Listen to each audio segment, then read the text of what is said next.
South Sudan citizens celebrated the birth of their new nation 2011, but now that mood has been dampened by fighting and violence. When South Sudanese decided in a referendum last year to secede from the North, thousands streamed back home from exile.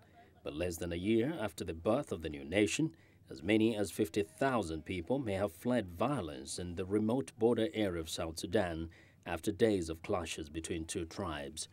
Thousands of members of the Luo-Nuer tribe attacked the remote town of Pibor in Jonglei State, bordering North Sudan, after days of clashes with the rival Mwerle tribe. In the confusion, families have separated and mothers have lost their children. Korok is a center for displaced people in Pibor town, where the United Nations says around 180 unaccompanied and orphaned children emerged from the bush following the violence. Reverend Abraham Kutaram is a volunteer at the center. The children you are seeing here, some of them were found lying on the back of their dead mothers in the bush. They have spent 3 days in the bush with the bodies of their dead mothers.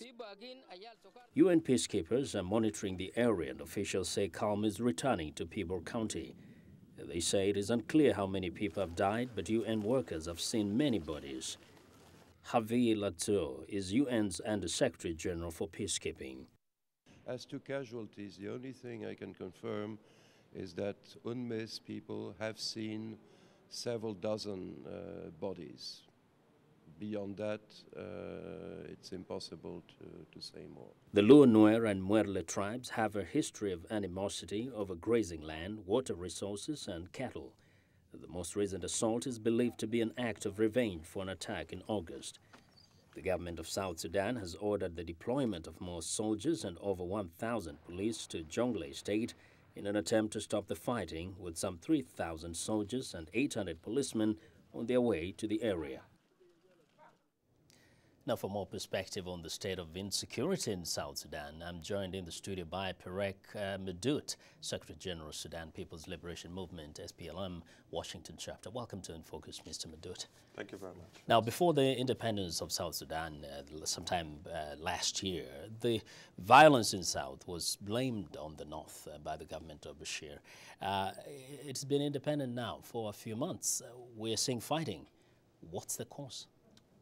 Well, I mean, it's important to put the latest problems in Jonglei in perspective, as the report that you just put up on the screen showed the audience. The problem in Jonglei is between these two adjacent tribes that have had historical problems over grazing rights, over cattle wrestling, and so forth. This is totally different from issues with the North, even though we have evidence that the North has been,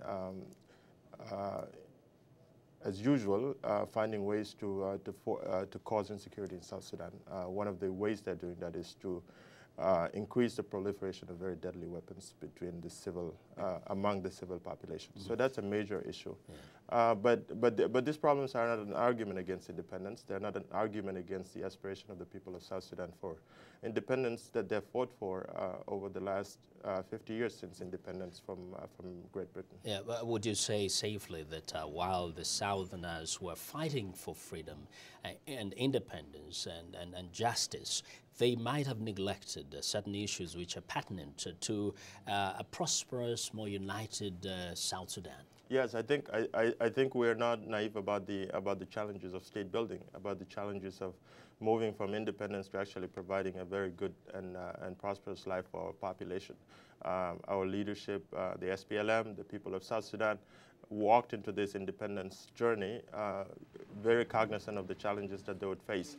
It is very important, of course, for us to acknowledge the problems that continue to be there. Many of them are structural problems, issues of resources, how to reform our security sector, how to find the capacity to be able to actually protect civilians.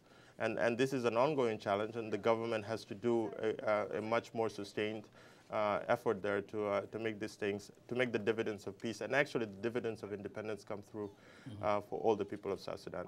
We don't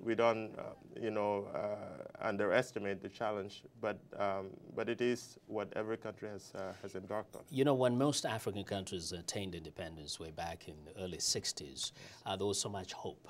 But soon after that, there was also despair, and some felt that a few people are benefiting from, the newly found freedoms. Yes. Now, is South Sudan facing a similar challenge where some groups may feel that they're left out from, the sharing of the national cake?